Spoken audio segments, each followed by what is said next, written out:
si Tuki ang pagong at si Liksi ang kuneho. Sa gitna ng isang malawak na gubat, nagsisimula ang isang kakaibang kwento. Si Tuki ang pagong ay mabagal, pero tuloy-tuloy ang lakad. Dala niya ang kanyang matibay na bahay sa likod. Si Liksi ang kuneho ay mabilis at malakas. Tumatalon-talon siya na parang kayang unahan ng hangin. Pareho silang dumaan sa daan papunta sa puno ng mangga. Mabilis na nauna si Liksi habang si Tuki ay marahang sumusunod.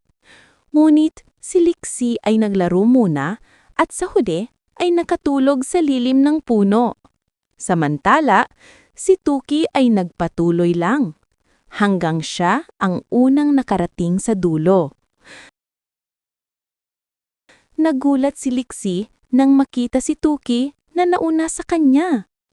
Doon naintindihan ng lahat sa gubat ang mahalagang aral. Hindi mahalaga kung gaano kakabilis. Ang mahalaga ay hindi ka sumusuko.